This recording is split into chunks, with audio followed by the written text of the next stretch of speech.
Bom dia a todos. Em mais esta manhã calorenta, né? Porém, uma manhã tranquila, que nos permitirá algumas reflexões em torno da obra de Joana de Ângeles, o autodescobrimento, uma busca interior. Esta obra que nos traz a possibilidade de pensar um pouco a respeito da nossa vida, da maneira como nos conduzimos, para irmos alinhando, né, alguns comportamentos, alguns sentimentos que nos ajudem a aproveitarmos melhor a existência, né? Já que o grande lamento dos espíritos, quando chegam à vida espiritual, é terem perdido a oportunidade de terem vivenciado as experiências com dignidade, com respeito, né, diante da prova, para que o aprendizado pudesse ser feito.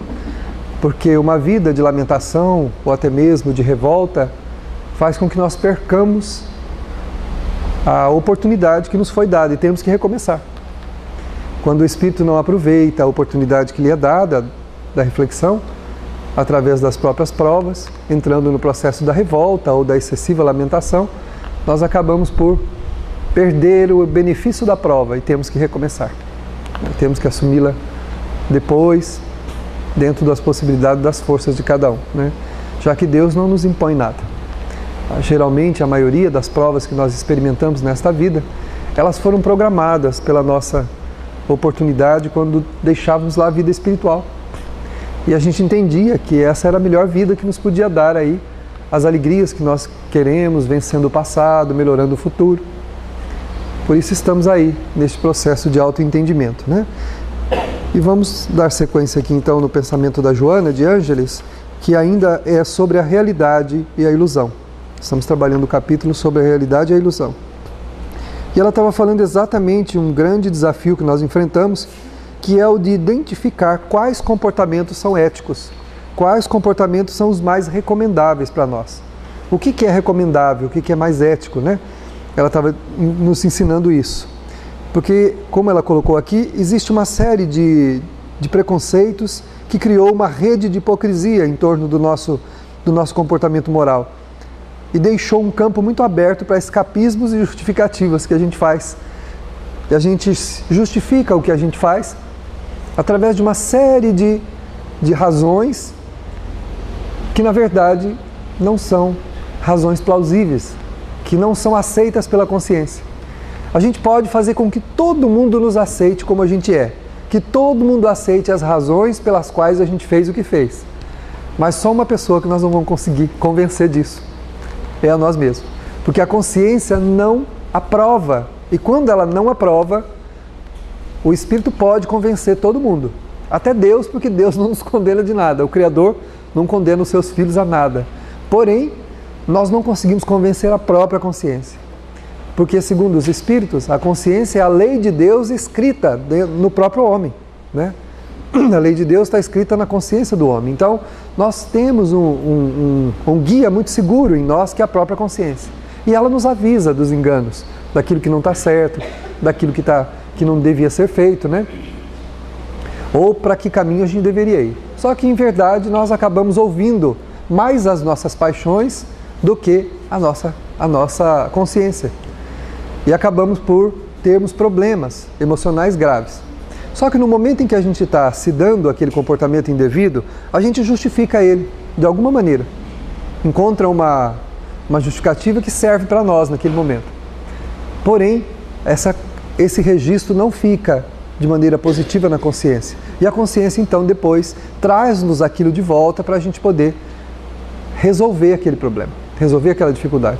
Então, a Joana coloca, né, que o que acontece com isso? No futuro, nós teremos o quê? Agentes geradores de consciência de culpa. Nós teremos no futuro, então, agentes geradores de consciência de culpa, que são nada mais do que as depressões que assolam a humanidade por toda parte. A depressão, quando ela não tem uma causa objetiva, que se pode localizar, né? Eu estou deprimido por isso, mesmo quando isso acontece, é também por problemas mal resolvidos do passado, porque as pessoas moralmente fortes não entram em processos depressivos. Sofrem pelo enfrentamento com a prova, mas não se deixam abater. Não entram em processos aflitivos, angustiantes. Mas Quando o espírito, mesmo que a depressão seja por causa presente, visível, que aconteceu alguma coisa muito grave, por exemplo, a perca de um ente querido, é um processo presente, é alguma coisa que faz com que a gente sofra diante da partida de um coração querido, porque nós não somos ainda espíritos que têm uma compreensão no nível de deixar o nosso irmão querido embora, partir para a vida espiritual, sem sentir muito a falta dele. Então o desespero da falta do nosso ente querido faz o quê? Faz com que a gente entre num processo de sofrimento íntimo muito grande, naquele processo doloroso, né? Ou no enfrentamento de uma prova material, a perca de alguma coisa, problemas morais com os filhos, problemas com conjugais, problemas de toda a ordem do trabalho. Todas essas fragilidades que nos expõem, na verdade, são o quê? Processos mal resolvidos do passado. Fragilidades que nós herdamos, que estão no nosso mundo emocional, quando a gente acreditava que as justificativas que a gente deu para fazer, funcionou. E não funcionou. Funcionou para os outros, mas não funcionou para nós. A gente imprimiu na nossa natureza uma fragilidade, um ranço. Vocês nunca ouviram falar de... Minha avó falava sempre de gordura rançosa, gordura velha, que tem um cheiro que insuportável, né? Gordura rançosa. Então, esse ranço é o que sobra quando a gente faz o que quer, convence os outros, mas não consegue convencer a si mesmo. Então esse ranço fica na alma. E a gente herda ele depois. Imagine quantos ranços a gente tem. Quanta gordura velha a gente guardou, né? Ou seja, agora as latas começam a destampar-se. No enfrentamento de situações semelhantes, hoje, na atualidade, as latas do passado começam a ser abertas.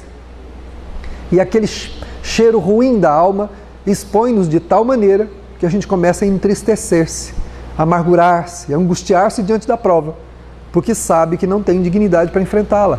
A gente sente que não tem. Quando chega a prova, a gente fala, eu não tenho força. Mesmo antes de tentar, mesmo antes de lutar, eu não tenho força. Isso aí é o efeito das nossas ações que vão ficando dentro de nós. É um ranço, uma coisa muito ruim. Por isso é que nós precisamos, como diz a doutrina espírita, reformar a nossa natureza. E as coisas que nós fizermos precisam ser muito conscientes. É claro que a gente vai errar. Nós não somos perfeitos, nós vamos nos enganar muitas vezes. É muito natural. Mas que seja muito mais pela nossa ignorância do que pela nossa vaidade, pelo nosso orgulho, pelo nosso egoísmo, que hoje exacerbado faz a gente agir do jeito que a gente quer, mesmo que isso prejudique alguém, mesmo que isso prejudique o outro, né? Então, esse mal-estar, mesmo que nós convençamos todo mundo, não convence a nós mesmos. Eu ouvi de um espírito amigo recentemente que ele cuidava de um grupo de espíritos no mundo espiritual. Ele estava num lugar onde ele, que era um aprendiz também, auxiliava outros espíritos a alguns entendimentos numa determinada região aqui perto da terra onde ele estava. E ele dizia que os espíritos que estavam perto dele, a única coisa que eles sabiam fazer era lamentar. Eles só lamentavam.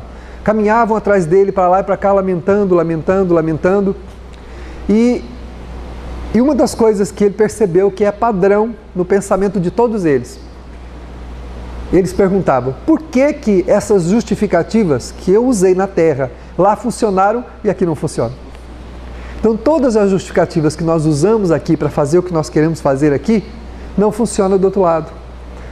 Porque o espírito está desnudo das suas ilusões. E lá ele não tem como fugir de si mesmo. Mas aqui também a gente não tem como fugir de si mesmo. Porque o que nós fazemos fica registrado em nós. Não fica registrado nos outros. Se eu der uma bofetada em alguém, essa pessoa pode tranquilamente me perdoar, esquecer o que eu fiz para ela, mas eu não consigo fazer isso. O que acontece? Fica registrado em mim o meu ato. O outro pode me perdoar. Por isso que Jesus falou, ora pelo teu inimigo, ora por aquele que te persegue, ora por aquele que te faz mal, por aquele que te calunia, porque isso é um problema dele, não é um problema teu. Mas quando a gente faz, aí é um problema nosso. Aí nós registramos o efeito. E fala, mas também, né, ele foi muito arrogante comigo, então, né, imagina também, olha, você viu o que o fulano me fez? Por isso que eu reagi assim. Isso funciona por um tempo, que é uma justificativa que nós damos para o ato indevido. Mas o efeito fica registrado em nós, não adianta, nós não convencemos a nós mesmos. Toda transgressão à lei de amor tem um efeito danoso para nós. Quando nós transgredimos a lei de amor, o efeito fica em nós, na nossa natureza, e inviabiliza a nossa felicidade. Inviabiliza o prosseguir feliz, alegre, tranquilo. E não raro, por muito tempo, geralmente pessoas que fracassam em relações afetivas continuam colocando a culpa no outro. Continuam por muito tempo colocando a culpa no outro. Para depois, de passado mais algum tempo ainda, caírem na realidade e dizerem, realmente, se eu tivesse feito tal coisa, pode ser que as coisas teriam sido diferentes. Se eu tivesse agido assim, se eu tivesse sido melhor, se eu tivesse compreendido, se eu tivesse perdoado, se eu tivesse pedido perdão, que é uma dificuldade muito grande, né? O perdão é difícil dos dois jeitos, tanto pedir perdão quanto perdoar. As duas formas são bastante complicadas para nós, que temos o nosso orgulho muito exacerbado, né? Então a Joana coloca, né, que como é que a gente consegue então diferenciar uma coisa da outra, já que a gente conseguiu criar uma série de escapismos e justificativas diante das atitudes. Ela fala que esse comportamento social tem gerado reflexões que concluem por condutas cínicas, pela ausência de padrões corretos que ensejam o desvario, a agressividade, o pessimismo e a anarquia. Se nós permanecemos não sendo verdadeiros e preferimos as justificativas escapistas para fugir da nossa responsabilidade diante do ato, se eu prejudiquei alguém e eu não peço perdão e justifico por que eu não vou pedir perdão, continuo assim, o que vai acontecendo? Eu vou fixando na minha natureza emocional um distúrbio que vai refletir no meu comportamento. Então, geralmente, as pessoas agressivas, desequilibradas, que explodem por qualquer coisa, que têm comportamentos nada padronizados diante da sociedade, que agridem, que são exóticas, né? A pessoa pinta o cabelo de 4 cores, que é roxo, vermelho, amarelo, verde e tal. Se veste de maneira... Gente, claro que cada um deve usar e fazer o que achar melhor para si mesmo. Mas quando uma pessoa faz alguma coisa para afrontar, que ela quer ser diferente para afrontar, né? O comportamento exótico de várias maneiras, o que está acontecendo com ela? A agressividade guardada por conta dos atos indevidos, que foram justificados e não resolvidos, começa então a influenciar o comportamento da pessoa. Nós vemos comportamentos sociais muito delicados com isso. As pessoas destruindo. A gente quer protestar contra o governo e vai quebrar a loja dos outros? Tem cabimento a pessoa passar numa avenida, destruir a loja dos outros, arrebentar a vitrine, quebrar isso, bater nas pessoas, pôr fogo nas coisas públicas? Isso, a gente vai resolver alguma coisa fazendo isso? Não vai resolver. Mas é a forma de botar agressividade para fora, porque na verdade não está nada resolvido no coração da criatura. Então o que ela faz? Se une à agressividade de outros e vai provocar a baderna, os comportamentos indevidos, que são o quê? Processos mal resolvidos na alma da pessoa, que faz o espírito reencarnar inconformado, revoltado. Tem gente que é revoltada, inconformada, nada está bom, onde a pessoa vai, tudo está errado. A pessoa vai, há um tempo atrás, passou pela casa uma pessoa que disse que já tinha ido em 6 casas espíritas, nos últimos 5 anos, tentado frequentar 6 casas espíritas e ela não tinha se encontrado ainda.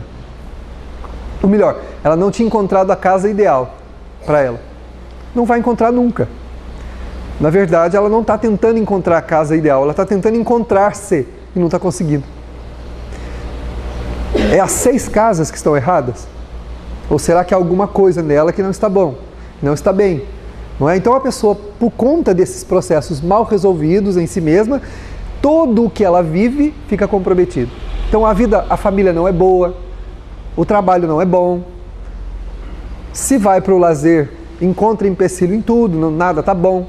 Se você vai fazer uma viagem, é óbvio que você vai, no lugar para onde você vai, você pode encontrar algumas surpresas, é muito natural. Você aluga lá o apartamento, né, acha que é maravilhoso chegar lá, tem um problema no chuveiro, tem alguma coisa na pia, alguma coisa não vai funcionar bem. Você precisa perder a sua viagem, as suas férias, por conta de um negócio que não foi exatamente como você imaginaria que fosse? Mas por que a gente se deixa influenciar a tal ponto de perdermos o nosso benefício, a nossa paz, em qualquer lugar onde nós estejamos? De irmos para um trabalho, fazermos ele bem, com sentimento, com amor. Por quê? Porque nós não estamos resolvidos em nossos sentimentos. Deixamos passar as atitudes mais nobres que deveríamos ter tomado e vamos guardando o ranço que vai impedindo a nossa relação com a vida em si em toda parte. Então a Joana coloca muito bem quando ela diz então que esses comportamentos trazem desvario, inclusive pessimismo, né? A pessoa, eu não sei se vocês conhecem, mas eu conheço pessoas pessimistas. Lá no meu trabalho tem uma pessoa assim, quando a gente chega, você fala bom dia, ela fala só se for para você, né? Ou então bom dia, por quê? Mas por que um bom dia? Ora, senão vamos desejar que seja, né? A pessoa não tem, ela não é sociável e ela não faz questão de ser. Mas se isso pelo menos fizesse bem a ela, estava bom, né? Mas não faz, porque você percebe que é uma pessoa amarga. É uma pessoa que vive soltando chispa pelos olhos. Não é feliz, né? Escutei ela comentando com uma amiga que toma não sei quantos comprimidos para dormir, toma um para depressão, um para não sei o que, um para não sei o que lá, mesmo assim nada adianta. Era só tomar um comprimido só, que faria um bem muito grande para ela, porque ela disse que é por conta da vida que ela tem que ela é assim. Se a gente tomar um comprimido de resignação, olha, dá um sono danado, viu? Um comprimido de resignação dá um sono danado, dá uma paz muito grande na alma, traz uma tranquilidade, porque a gente não vai lutar contra a força das coisas que estão tentando nos educar. Porque se alguma coisa está acontecendo na minha vida que não fui eu que provoquei, eu não busquei aquilo, eu não provoquei aquilo, e aquilo está me atingindo de alguma maneira, tem uma razão de ser. Deus não se enganou. E como Deus não faz mal a ninguém, o próprio Jesus falou que Deus é justo e bom, então se aquela experiência está me alcançando, é porque eu preciso aprender alguma coisa com aquilo. Revoltar-me, transformar-me num poço de azedume, de amargura, infernizando a vida de todo mundo, né? Amargurando todo mundo, porque o duro da pessoa amarga é que ela não fica amarga só com ela, né? Ela amarga todo mundo, né? O que ela fala, o que ela faz, ela cria todo um transtorno muito grande. Às vezes na entrevista, né, os espíritos amigos, enquanto nós estamos conversando com as pessoas, a espiritualidade conversa conosco dizendo isso. A pessoa precisa tirar essa amargura da alma. E isso ninguém pode entrar ali dentro e tirar por ela. A gente acredita, né, que os espíritos vão arrancar as amarguras da alma da gente. Eles não vão, eles vão nos ajudar. Jesus, quando ia curar, o que ele perguntava para as pessoas que ele ia curar? Senhor, o senhor podia me curar? Ele perguntava, tu o queres? Primeira pergunta que ele fazia, tu o queres? Sim, Senhor, eu quero. Então, meu filho, já estás curado, ele falava. A tua fé te salvou. Quando a gente quer, a espiritualidade encontra 1000 caminhos na alma da gente para colocar as escoras necessárias naquilo que está ruindo para a gente ficar de pé e conseguir caminhar e ganhar as forças novas. Mas quando a gente não quer, eles não vão tirar do chão aquilo que nós temos que tirar. Tem um peso aqui, eu não consigo sozinho, mas eu quero pegar esse peso e trazer para cá. Então eu posso falar, alguém aqui pode me ajudar, por favor? Eu acredito que vai sair um monte de gente correndo para vir me ajudar aqui, mas de um lado sou eu que tenho que pegar. Eu pego do lado de cá e um coração querido do outro lado, enviado por Jesus, pega do lado de lá. Aí a gente pega o peso e traz para cá. Então a revolta não adianta. Mas por que a gente se revolta? Por conta dos processos que nós vamos guardando mal resolvidos e herdamos esses ranços que faz com que a gente se torne uma criatura por dentro mal cheirosa. Ou seja, um odor muito ruim surge do fundo da alma, atormentando a criatura, deixando ela amarga, dura, com uma condição difícil na relação com o seu semelhante e consigo mesma, né? Então a resignação, que é a compreensão diante dos fatos da vida, faz o espírito adquirir um pouco mais de serenidade. Se não depende de mim, se eu já fiz tudo o que eu podia, agora eu só posso contar com Deus, não é? Se eu já fiz tudo o que eu podia, o que eu vou fazer mais? Como uma mãe que perdeu o filho, chegou para mim e me disse, chorando muito, ela falou assim, eu preciso aceitar a partida do meu filho, eu quero aceitar, mas eu não consigo. Será que Deus pode me ajudar? Eu disse, claro que pode. Pode e vai te ajudar. Oramos junto, ela começou a fazer a fluidoterapia, atividade na casa, né? Fazer assistência espiritual. Pouco tempo depois, ela já estava melhor. Ela falou, nossa, eu estou sentindo mais tranquilidade. Eu estou sentindo agora só saudade do meu filho. Aquela amargura eu não sinto mais. Tu o queres? Pergunta Jesus. Se a gente quer, Ele nos ajuda. Mas se a gente não quer, a nossa parte não pode fazer. Aí nós temos as encarnações que vão se suceder uma atrás da outra, a fio, até que a gente se conscientize de que precisa fazer a nossa parte. Aí Ele nos ajuda. Então a resignação é um dos comprimidos muito apropriados, né? Que a gente deve tomar sempre, diante daquilo que não depende de nós resolver. Agora, o que depende de nós, nós temos que fazer. Aquilo que depende da nossa ação para ficar melhor, nós precisamos fazer. Somente assim a gente vai deixar de tentar ludibriar a consciência e ter paz. Porque se eu não fizer, eu estou tentando ludibriar a consciência. Eu posso enganar todo mundo, mas não posso enganar a mim mesmo, a minha própria consciência, e vou continuar aflito. Então a resignação ajuda a gente a compreender, né, esses fenômenos muito naturais, que são os enfrentamentos que nós vamos ter da vida.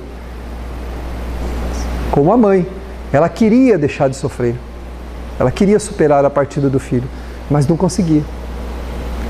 Será que Deus pode me ajudar? É claro, minha filha, lógico que Ele pode. Pode muito, porque você quer, né? Se você quer, com toda certeza.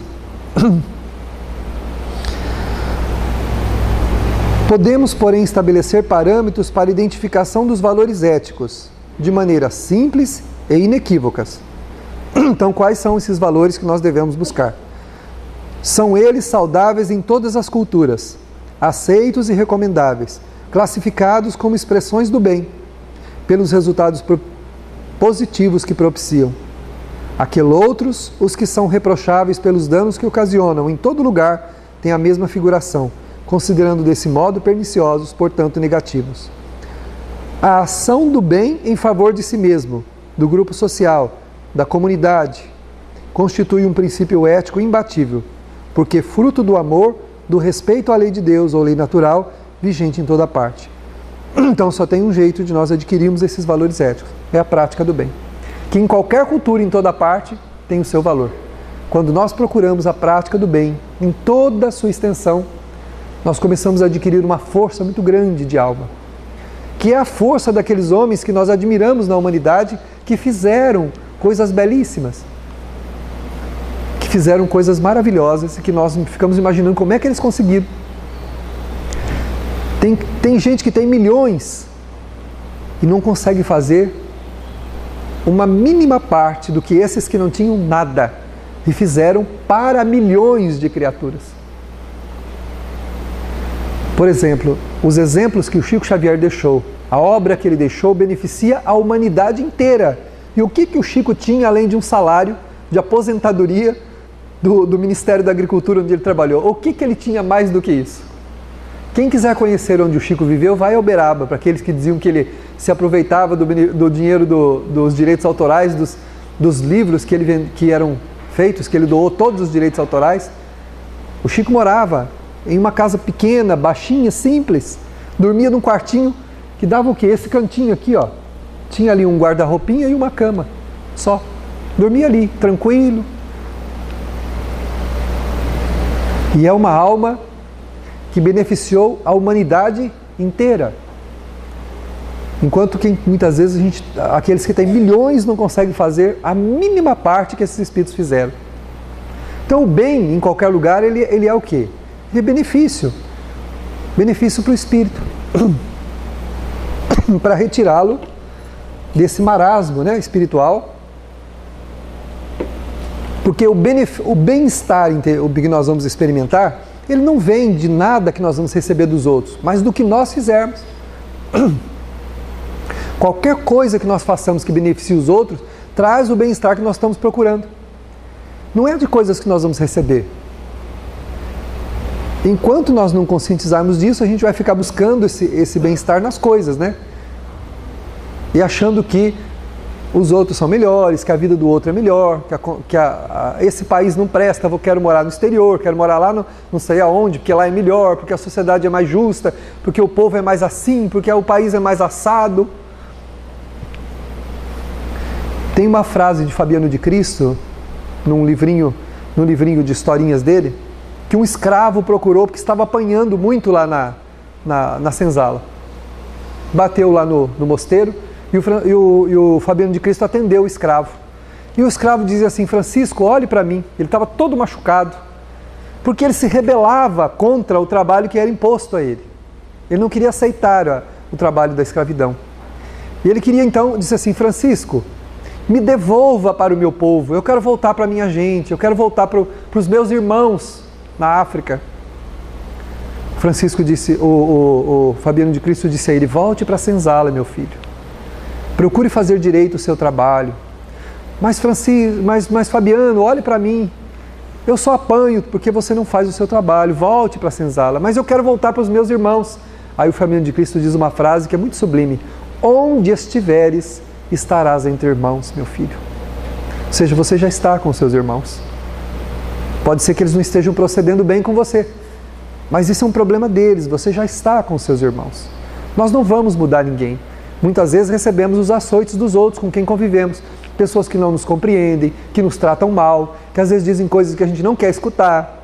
Na família é o lugar mais apropriado para acontecer essas coisas, né?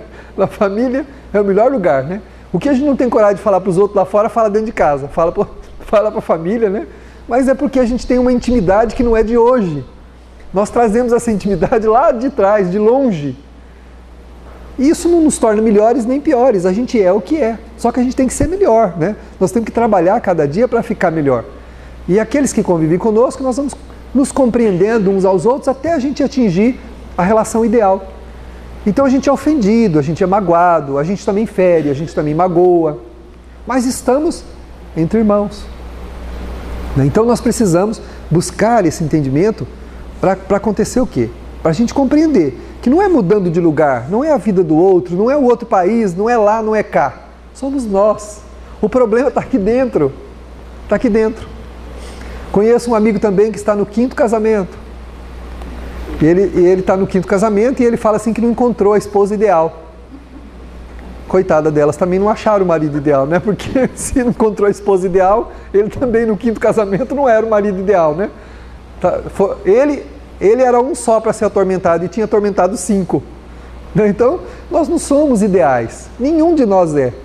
Mas nós somos filhos de Deus. Estamos aprendendo, estamos nos educando, estamos crescendo, evoluindo, melhorando aos poucos. E quanto mais boa vontade nós tivermos disso, mais felizes e mais tranquilos nós vamos ficar, mais rápido, né? Porque a gente pode conviver com a natureza da gente, com o que a gente é. O que a gente não pode é se conformar, achar que está bom e que eu vou ser do jeito que eu quiser e acabou. É o que eu disse.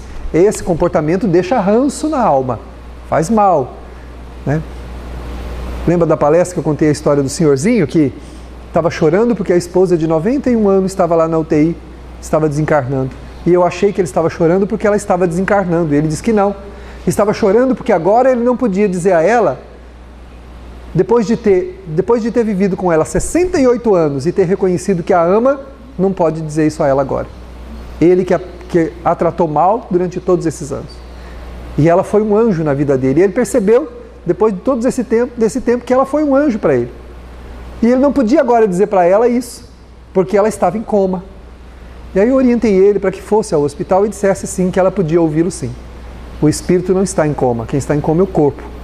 Que ele podia dizer a ela que ele a amava. Então, é o que eu disse, ser do jeito que a gente é, os outros podem aceitar. A esposinha dele aceitou, agiu com todo carinho, cuidou dos filhos, foi amável, teve uma vida dedicada ao coração dele e nunca exigiu nada dele. Mas quem não aceitou o que ele fez? Ele mesmo. Agora estava amargurado, estava atormentado pelo tipo de relação que ele teve com a sua esposa, pela forma como ele a tratou. E pode inverter também. Eu já vi muitos maridos extremamente dóceis com esposas extremamente exigentes, né, ruidosas, que traziam dificuldades para eles. Nós já convivemos com muitas situações dessas nas entrevistas. Então, essa busca de sermos a pessoa ideal é bom para nós. Claro que vai beneficiar quem está do nosso lado, mas é bom para nós. Vai nos dando equilíbrio, vai nos dando paz, e a gente vai sentindo que nós estamos no melhor lugar do mundo, no melhor lugar que Deus podia nos colocar. É só a gente prestar atenção. Nós estamos com a família certa, com a esposa, com o marido, com os filhos, com o trabalho, com a atividade religiosa, tudo está certo. Nós é que estamos inquietos, Estamos nos movimentando desordenadamente dentro de nós mesmos. Essa movimentação pela inquietação que a gente possui faz com que a gente sofra e faça sofrer as pessoas que estão ao nosso lado também. Então tem que ter esse cuidado, né? Esse cuidado para observarmos isso. Então a Joana coloca que a ação do bem é o bem em qualquer lugar, em qualquer cultura. Tudo quanto se considera virtude faz parte desse valor ético e moral. O que é a virtude? A virtude é o bem proceder. Jesus ensinou o que é a virtude, num único mandamento. Amai-vos uns aos outros como eu vos amei. Amando como Ele nos ensinou, nós estamos caminhando para a virtude. Aí a gente tem paciência, a gente tem resignação, a gente tem tolerância, a gente tem doçura, compreensão, tem perdão. Isso é valor ético. Um valor ético apropriado, ideal, definitivo, que vai fixar-se em nós, nos fazendo bem. Né? Claro que, a princípio, a gente vai enxergar na alma umas plantinhas muito pequenininhas desses valores. A gente nem sabe se elas vão crescer. Olha para ela, dá um desânimo e fala, nossa, mas eu só tenho isso aí de paciência? É muito pequenininha a minha paciência. Pois é, trata de regar, né? De botar fertilizante, de cuidar dessa paciência para que ela cresça e se torne uma árvore frondosa. Aí a gente vai olhar com orgulho, né? Com um bom sentido, ó. Olha como está a minha paciência, né? Mas se a gente não regar com as pequenas atitudes, né? Com as pequenas ações, corrigindo o pensamento, corrigindo o sentimento, nós não vamos corrigir a atitude. Toda vez que vier um pensamento de inconformação, nós temos que imediatamente substituí-lo, diz Joana de Ângeles. Nós não podemos lutar contra os pensamentos, diz ela, mas podemos trocá-los, modificá-los. Se é um pensamento de inconformação, eu tenho que conversar comigo mesmo. Por que eu estou tendo esse pensamento? Por que eu estou enxergando dessa maneira tão pessimista as coisas? Não é assim não. Está tudo certo, Deus é muito bom, a minha vida é uma vida maravilhosa, tudo está no caminho que devia estar, está tudo certo. Quando a gente consegue controlar esse pensamento, a gente freia no sentimento uma emanação muito ruim, que muitas vezes vai comprometer todo o ambiente onde a gente está. Porque nasce do pensamento o sentimento ruim. Aí a gente começa a vibrar mal, né? Quando a gente fica prevenido contra uma pessoa. O que a gente faz? A gente começa a vibrar mal para ela. Começa a desejar mal. E a gente irradia isso. Nós somos um polo irradiador de recursos fluídicos e energéticos. A gente contamina tudo à nossa volta. E contamina-se também. Porque a mão que atira a lama é a primeira a se sujar. Para eu poder atirar a lama em alguém, eu tenho que botar a mão na lama. E eu vou me sujar primeiro. E vou ficar com esse mal-estar em mim mesmo. Depois de ter ferido os outros, né? A benfeitora, uma vez, eu já coloquei para vocês e coloco novamente, porque é apropriado o assunto, né? Ela disse assim, quando a pessoa usa essa justificativa, mas se eu não falar o que eu estou pensando, eu vou me envenenar, porque eu vou ficar guardando isso, é melhor falar. Então, se eu estou com vontade de falar alguma coisa para mim, eu tenho que falar tudo que eu estou pensando, pelo menos eu não me enveneno. Ela disse assim, mas ninguém consegue dizer impropérios aos outros sem se envenenar primeiro. Ninguém fala tranquilamente alguma coisa ruim para os outros, sem se exaltar, sem movimentar forças muito ruins na própria alma. Então já se envenenou, duplamente. Envenenou-se quando gerou o pensamento e a indignação, envenenou-se depois quando movimentou aquilo na direção do semelhante. Então, está envenenado, não tem jeito, está envenenado. Então o ideal é o quê? Compreender. Jesus não falou para Pedro? Pedro, não é 7 vezes que perdoa, é 70 vezes 7 vezes. O Pedro já estava indignado, cansado de perdoar. Mas só eu que perdoo? Só eu que tenho que compreender? Só eu que tenho que aceitar fulano como ele é? Uai, se for possível, que bom que seja você que esteja aceitando. Porque o mal é um problema de quem faz. Então, se eu estou tendo que tolerar, significa que não sou eu que estou fazendo a ação. Melhor para mim. Então, é melhor compreender do que precisar ser compreendido, não é? É melhor perdoar do que precisar ser perdoado. Não é melhor? É melhor ter paciência do que os outros terem paciência conosco. Porque quando nós estamos nesse contexto, nós estamos em débito, ferindo os outros, fazendo coisas que nós não devemos. Então, é muito melhor poder perdoar, poder compreender, poder tolerar, poder fazer alguma coisa, é muito melhor. O que é que a gente prefere? Que alguém vá nos visitar numa cama, em sofrimento, em lágrimas, em dores profundas, ou deixar o nosso comodismo, o nosso ócio, a nossa ilusão lá de que não existe problema no mundo e ficar lá na nossa casa quietinho, né? Ou sair e ir lá visitar os outros. Não é melhor a gente visitar do que estarmos nós lá na cama, numa condição de sofrimento? Mas a vida pode inverter os papéis, para que a gente possa pensar um pouquinho, não é? Toda doença tem um recado. A doença tem um recado para nós. Então, é muito melhor a gente ter a oportunidade de fazer do que necessitar. Se necessitar, ótimo. Vamos aceitar com carinho, com amor, com respeito, o benefício que o outro está nos trazendo. Mas é muito melhor poder fazer, não é? Ficar no comodismo da nossa vida sem querer fazer nada por ninguém é condenar-se a viver num clima interior muito ruim. E transferir para Deus e para a vida toda a interpretação equivocada de que a nossa vida não presta. Muita gente já nos disse em entrevista: minha vida não presta, minha vida é uma porcaria, minha vida não tem sentido, minha vida é vazia. Olha, Deus não vai preencher a vida por nós. Nós podemos, como eu disse, pedir forças a Ele. Senhor, eu gostaria de ser mais caridoso, eu gostaria de ter mais disponibilidade para servir, eu gostaria de ter um coração mais voltado para o bem. Ótimo, se eu quero, Ele vai me ajudar. Vai aparecer as oportunidades, eu vou ter forças para ir, né? Eu já vi gente dizer assim: ai meu Deus, o samaritano é 2h30 da tarde, com esse sol dá uma vontade de ligar o ar-condicionado, deitar depois do almoço e dormir a tarde toda. Claro que é melhor, né? Deitar lá, para o nosso deleite atual, deitar lá na nossa caminha lá 2h30 da tarde e dormir, é muito bom. Mas este sacrifício de deixar esse conforto e vir participar da prece, levar o seu coração envolvido de recursos bons, junto com a espiritualidade, com a equipe que vai com você, e entrarmos dentro dos lares para trazer um pouco de conforto a quem está lá e não pode sair de lá, e já está numa condição de pessimismo, de angústia, de dor na cama, isso nos faz um bem que nós não temos ideia do tamanho dele. Nós não temos ideia do que isso fixa na nossa alma, em forma de valores novos. Quem nunca experimentou, experimente para ver. O Francisco de Assis dizia isso, né? Quando alguém experimentar com verdadeiro amor a caridade, nunca mais deixará de fazê-la. Porque a pessoa, ela se inebria daquele bem. E sentindo-se bem, ela quer fazer mais. Cada vez mais. Para que a gente não fique na única companhia que a gente tem quando abandona o resto, que é a companhia das nossas imperfeições. Porque elas não são agradáveis de serem vistas. Ficar se olhando nas telas da consciência, vendo só os defeitos, quando a gente está ocioso, o que passa pela cabeça? Tudo aquilo de ruim que a gente fez e ideias sugerindo outras coisas ruins também.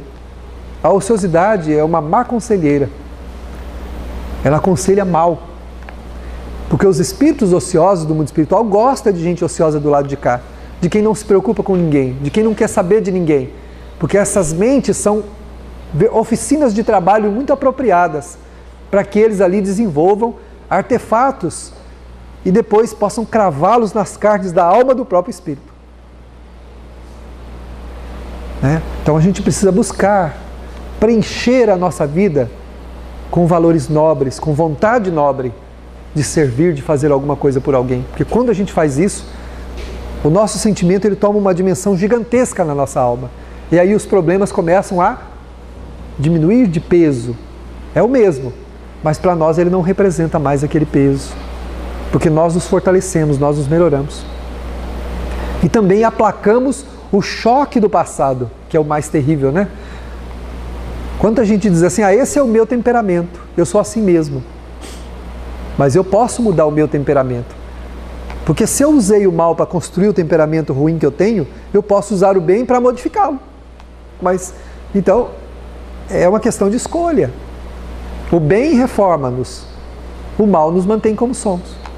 A ociosidade nos mantém como somos, do jeito que a gente é. E permanecer do jeito que a gente é perder a oportunidade que a reencarnação nos está dando de sermos pessoas melhores. Para isso que a gente veio para cá. Quando nós deixamos a vida espiritual, nós não viemos para fazer nada especial. A gente não veio aqui para salvar o mundo, né? Muita gente fala assim: eu não descobri ainda qual é a minha missão. Quanta gente fala isso? Eu não sei qual que é a minha missão aqui na Terra. Meu filho, a sua primeira missão é com você mesmo. Você já tem a maior missão que alguém podia ter, a mais difícil, a mais apropriada que podia ter, que é a missão de nós para conosco mesmo, que é a de nos melhorarmos, de agirmos bem, de construirmos os sentimentos novos, né? Porque são os nossos sentimentos que nos fazem felizes e faz a gente ter uma interpretação ruim da vida, né? Nós viemos para cá para reformar os nossos sentimentos, para nos tornarmos criaturas melhores. Está escrito no Evangelho, sê tu quem ame. A gente fica procurando ser amado. Eu preciso encontrar o afeto perfeito. Preciso encontrar amigos. Eu só tenho amigos complicados. Eu queria achar um amigo mesmo, aquele amigo do peito, aquele amigo mesmo. Você é aquele amigo mesmo para alguém? Eu sou? Ou eu sou meia boca? Não vou assim dizer, né? Como diz o jovem, eu sou meia boca? Ou eu sou aquele amigo mesmo a toda prova, que não dependo do que o outro está me fazendo, que estou sempre disponível, que tenho um coração aberto para ajudar, para fazer alguma coisa? Eu sou esse amigo? Quer dizer que eu estou procurando esse amigo para ser feliz? Não vou conseguir ser feliz. Vou achar, mas não faz sentido. O bem dos outros não faz sentido para nós. O único bem que faz sentido para nós é o bem que nós fazemos. Também está no Evangelho, sê tu quem ama. Não espere ser amado. Pode ser que o amor que você dê não seja compreendido, mas o amor que você deu te faz bem. Te faz bem. Então, é nós que temos que amar. O Evangelho segundo o Espiritismo, feliz aquele que ama. Lá não está escrito feliz aquele que é amado. Está escrito feliz aquele que ama. Os seus pés são leves e ele vive como que transportado para fora de si mesmo. Não precisa ficar convivendo com as próprias imperfeições, porque está disposto a auxiliar os outros e modificar-se. Feliz aquele que ama, não aquele que é amado. Nem sempre quando a gente é amado, a gente consegue perceber a intensidade desse amor.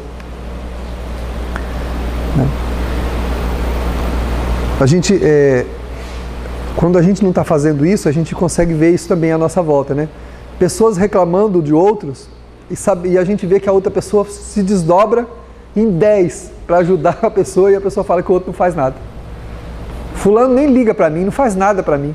A pessoa só faz pela outra. Mas o carente quer preencher a sua carência com o sentimento dos outros. Não vai preencher. Não tem jeito. Todo carente acha que vai encontrar alguém para suprir a sua carência. Não existe essa pessoa. Ninguém pode suprir a nossa carência. Porque a nossa carência não é a falta de ninguém. É a falta que nós nos fazemos. É a falta da convivência com sentimentos nobres em si mesmo, não é nos outros. Enquanto nós dependemos dos outros para achar que a gente vai ser feliz, não tem como ser feliz. Não tem jeito, né? Então o carente, o que ele quer? Alguém que lhe faça feliz. E essa pessoa não existe. E quando encontra, a outra pessoa se desdobra em 40. Não adianta nada. Porque ele vai olhar e fala assim, tá vendo? Não faz nada por mim. Só eu que faço, só eu... E não é. Você está vendo, quem está de fora vê. O outro se desdobrando.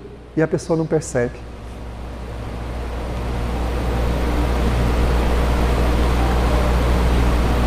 É complicado contar os casos dos outros, né? Mas a gente visualiza. Na minha família tem um caso assim. De um coração querido que tem uma pessoa do lado.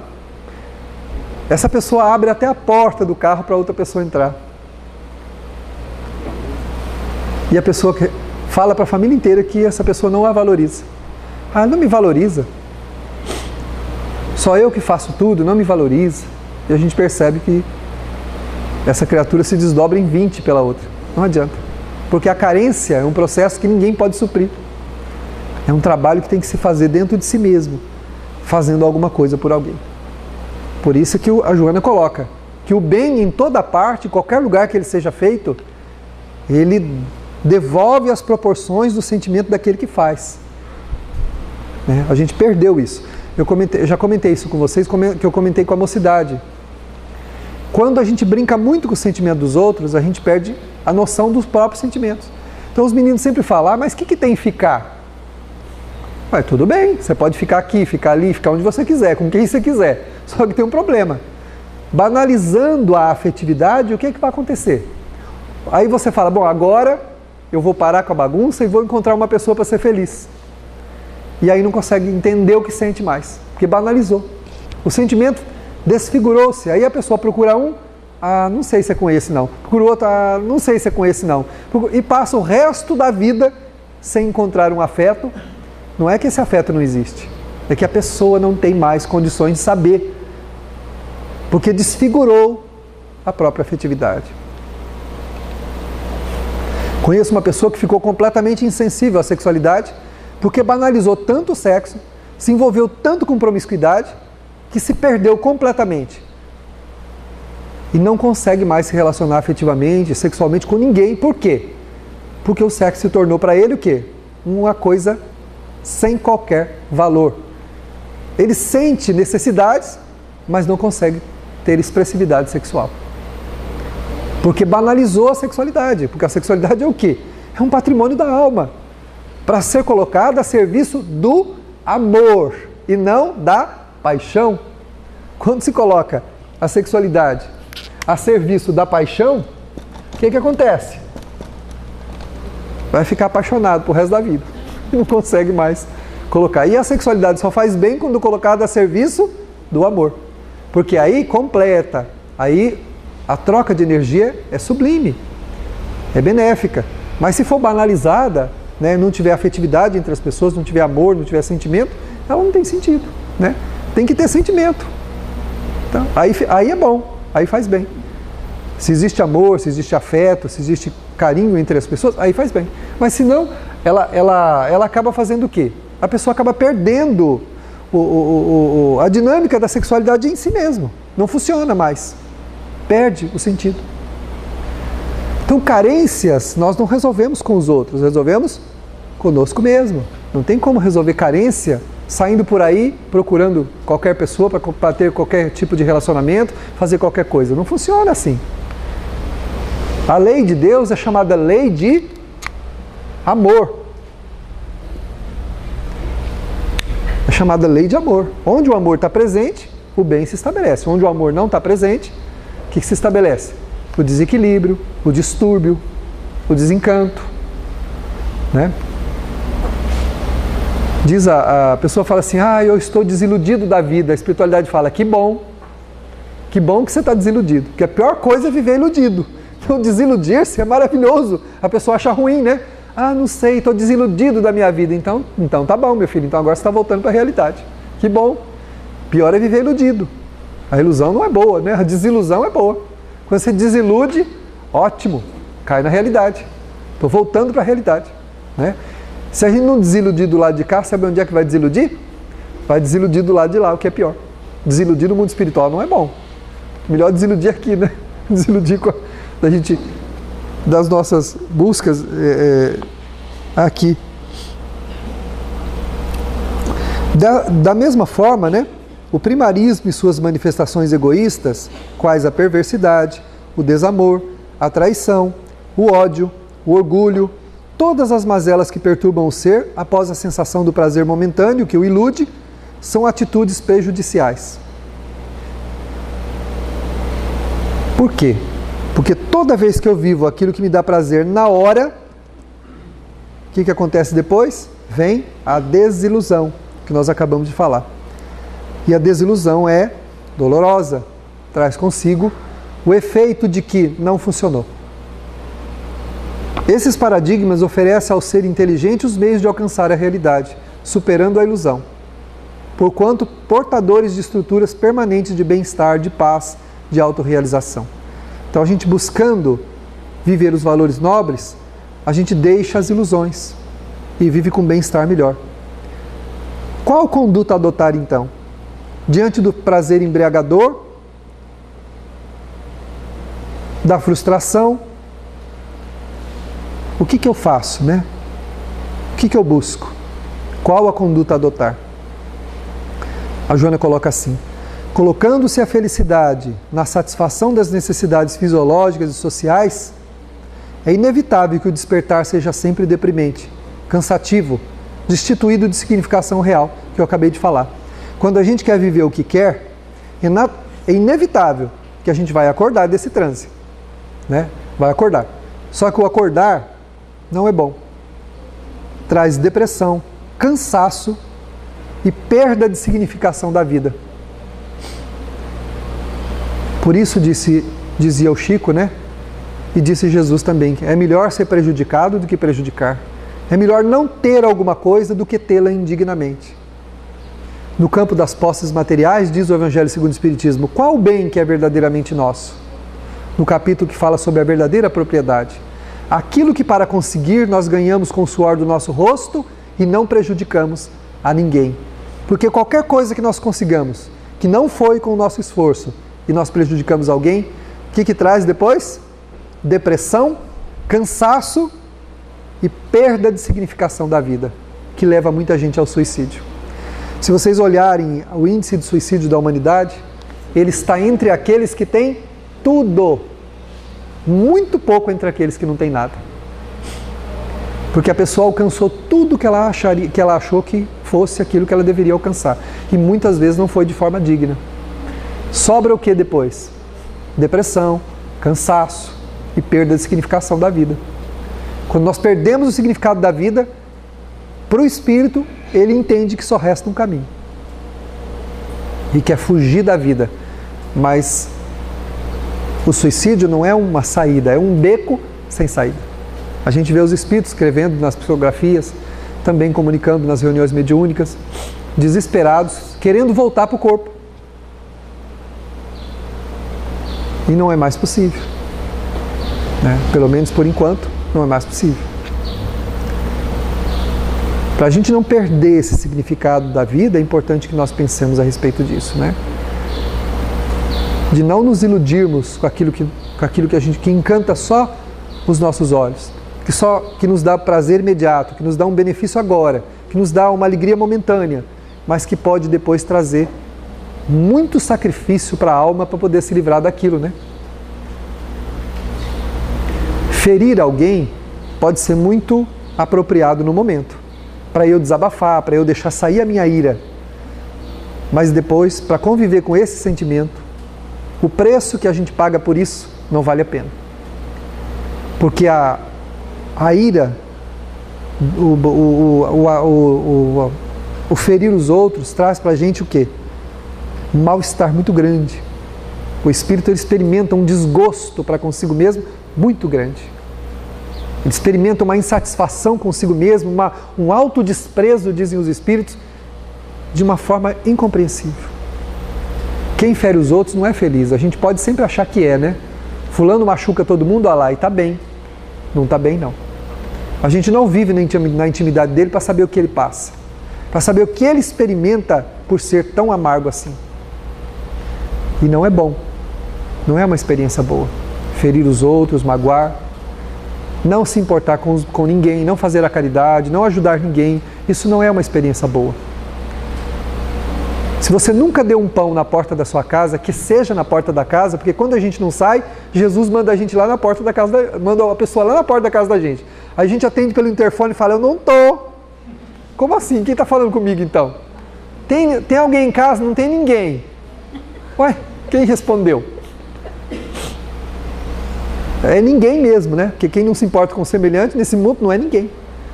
Aí a gente não quer dar nem o pão na porta da casa da gente. Quanto mais sair para procurar, como diz o capítulo sobre os infortúnios ocultos do Evangelho. Aquele que deixa a sua casa e vai procurar aqueles que não têm coragem de pedir. Velhinhos que envelheceram trabalhando de sol a sol e não possuindo quase o que pôr na panela, têm vergonha de pedir. Porque sempre trabalharam, sempre se esforçaram e agora não tem mais forças. Esses são os infortúnios ocultos que a gente precisa. O Evangelho diz assim, a verdadeira caridade sabe descobrir, sabe ir lá, localizar esses corações e só o coração indica. O coração é uma bússola. Quando você se propõe a fazer isso, o teu coração indica onde é que ele está. Você sai e descobre ou de alguma maneira fica sabendo, alguém te diz, aí você vai lá e ajuda. Essa é a verdadeira caridade, aquela que sabe descobrir onde está a verdadeira indigência e vai lá e ajuda. Não espera que aquele bata na porta da casa da gente e ainda a gente manda ele embora. Fala, vai embora porque você está me incomodando. A vida pode me colocar na mesma posição para que eu compreenda o valor de servir ao semelhante, especialmente quando ele nos procura. Porque isso é um comodismo, é como você ligar para uma pizzaria, ligar para uma loja, ligar para algum lugar, pedir um produto e a pessoa trazer lá dentro da sua casa para que você não possa sair. Não é bom isso? Jesus envia os sofredores à porta da casa da gente para que a gente possa servi-los com uma coisa mais importante. Ele é mais importante na porta da casa da gente do que o entregador de pizza, do que a pessoa que a gente pediu o produto. É muito mais importante.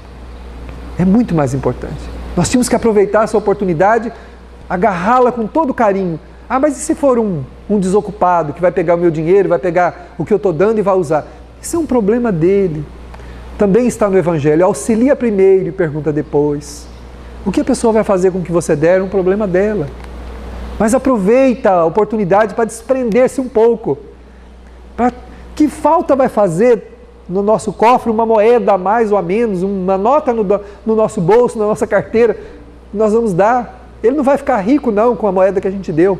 Ele não vai ficar milionário com aquela miséria que a gente entrega ali na porta. O que ele vai fazer, meu filho? Coitado. Vai fazer o quê?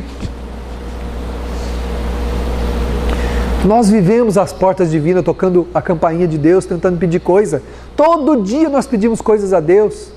Senhor, me dê isso, Senhor, me dê aquilo, Senhor, me ajuda isso, Senhor, me ajuda naquilo. Mas nós não temos a mesma disponibilidade. Como é que a gente vai adquirir sentimentos nobres, renovados, se nós não nos propomos isso? Como que nós vamos construir valores reais em nosso espírito, se nós não aceitamos essas oportunidades de servir? Como vamos melhorar se não for assim? Não tem alternativa. Pode falar disso. A campanha do Quilo é um grande exemplo. Nós fazíamos na casa, nos bairros mais pobres, no Cerca de Arame, a gente recebia 3 itens e tal. No Jardim da Afirmação, que é só casa com interfone, carros de último tipo, nunca ninguém tinha nada para doar. Nada. A Dir está falando que nós tínhamos uma campanha, que é a campanha do Quilo. Nós saímos na rua pegando itens, né, que as pessoas nos davam para montar a cesta básica para dar para as famílias carentes. É um exercício que o pessoal da casa tinha. Nos bairros mais simples, sempre alguma coisa todo mundo dava. Nos bairros mais abastados, tocava as campainhas, ninguém tinha nada. Hoje eu não tenho. É o que eu disse, né? A gente não quer se incomodar. Mas aquilo que nos falta, os outros não vão poder nos dar. Por isso é importante começar a fazer agora. Se a gente quiser dimensionar melhor o sentimento em nosso coração, nós precisamos fazer. Senão, nós não vamos conseguir nos melhorar e deixar de ser infeliz. As dúvidas, as ansiedades, as angústias, para que elas cessem e deem lugar à paz na alma, é importante que a gente se torne uma alma operosa, laboriosa, especialmente em relação ao semelhante.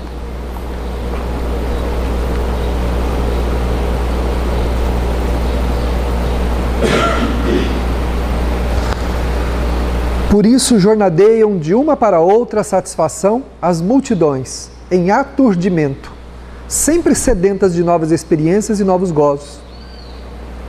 Ou seja, como a humanidade não se propõe a isso que nós acabamos de falar, ela fica buscando nos gozos do mundo, nas coisas que o mundo dá, essa felicidade que nunca vai encontrar. Sempre aturdida, ou seja, amargurada, aflita, cada vez buscando mais, achando que as viagens, que os lazeres sem fim, que os momentos de descansos intermináveis vão dar essa tranquilidade, essa paz que está se procurando e não tem. Não é nisso. Ao contrário, a paz nós encontramos numa vida cheia, laboriosa, especialmente onde nós utilizando o tempo que nos sobra, aquele tempo, e nem é preciso usar o tempo útil não, é o tempo que nos sobra para auxiliar o semelhante. Quando nós fazemos isso, nós começamos a ter uma vida tranquila, com muitas ocupações, mas com o coração tranquilo, em paz. Porque não adianta tirar todas as ocupações da nossa vida. Isso não vai nos dar paz. Eu já vi gente reclamando, nossa, a minha vida é muito atribulada. Mas o que você chama de uma vida atribulada? Ah, eu tenho que lidar com muitos problemas, que bom. Os problemas nos ajudam a exercitar o sentimento. E não são eles que nos tornam infelizes. Não é a vida atribulada que nos dá infelicidade. É a inabilidade de lidar com eles. Nós não temos sentimentos apropriados ainda para lidar com todos os enfrentamentos que a vida apresenta. Então a gente se sente aflito. Diante deles a gente fica amargurado. Então não são os problemas. O que é? É a nossa inabilidade. Falta-nos os sentimentos apropriados. Como é que a gente vai ganhá-los? Como nós acabamos de falar agora, há instantes atrás.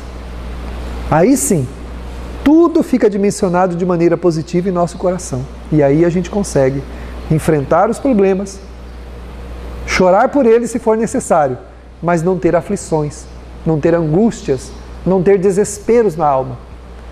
Porque a pior coisa para o espírito, e quem passou sabe, é aquele nó na garganta, né? Aquela angústia que aperta o peito, aquela amargura que toma conta da mente, que faz a gente entrar num quadro de querer morrer naquele instante. Isso desaparece. Fica só a ocupação, só a vida corrida, atribulada, cheia de coisas, que é muito natural desse mundo. Nós estamos aprendendo, exercitando a inteligência e exercitando o sentimento, não estamos? Então, os afazeres naturais da vida ajudam a gente a exercitar a inteligência, os potenciais do espírito. E as coisas do relacionamento ajudam a gente a exercitar o quê? O sentimento. Então, uma vida ocupada é muito boa. Uma vida bem vivenciada, com atribuições muito apropriadas à nossa necessidade, ela é boa para nós. A vida de ócio não vai melhorar essa condição, né? Então, para encerrarmos, né, a nossa fala de hoje, o despertar das emoções elevadas elege outra gama de alegrias interiores, que se expressam em júbilos profundos, compensadores, que planificam, emulando novas conquistas iluminativas. Quando a gente se propõe realizar o bem, emoções novas vão despertando na nossa natureza. E são elas que nos fazem bem. E aí, a gente que não dormia, passa a dormir sem perceber. A gente que não tinha paz, passa a ter alegria de conversar com as pessoas, de conviver, de realizar as tarefas. Tem gente que diz que parece que está carregando um fardo, né? Eu ouvi um amigo uma vez, é até engraçado, ele falou assim que ele se sentia aqui na vida como se ele fosse um presidiário, daqueles que tinham 2 bolas de ferro amarradas nos calcanhares. Ele disse que não andava, ele disse que fazia assim, ele disse que a vida dele era como se ele fizesse isso, como se ele tivesse que arrastar 2 bolas de ferro muito pesadas. Ele falou, a minha vida não é fácil, eu tenho que carregar 2 bolas muito pesadas. Que será que são essas bolas que ele está arrastando? É o que ela pergunta aqui. Quando a gente desenvolve emoções novas, emoções boas, provindas das ações enobrecedoras, a vida diminui a sua intensidade sobre o coração. A paz começa a se instalar e o céu que estava escuro, pardacento, pressagiando tempestades, começa a clarear. Os raios brilhantes e exuberantes alcançam as frestas do coração e abre-se, rasgando as fibras mais profundas da indiferença, do orgulho e do egoísmo, deixando surgir no seu lugar a tranquilidade, a harmonia. Por estas frestas são drenados os sentimentos menos dignos e belas cicatrizes vão se formando no lugar, deixando luzes de esperanças, de ternura, de compaixão, de alegria, abafando para sempre a sofreguidão. É importante que observemos se o amor faz parte de nossas considerações, porque estas emoções novas que ele provoca iluminam-nos a alma, retiram-nos as dúvidas, derrubam as camas dos nossos olhos e nós passamos a ver de maneira especial o nosso irmão, seja ele a esposa, o marido, os filhos ou o irmão. Em cada momento da existência somos convidados a refletir, pois que a vida é um grande palco de esperança e não de ilusão. Não devemos ausentar-nos dos propósitos existenciais, fugindo deles através da violência, da ociosidade, do desamor. A vida é um fanal de luz, que nós possamos aproveitá-lo para nos iluminarmos. Senhor, vinde em nosso socorro, ampara-nos, conduze-nos para a boa vontade, para que se manifeste em nosso coração a caridade e nós possamos ser felizes. Fica conosco, hoje, agora e sempre. Graças a Deus.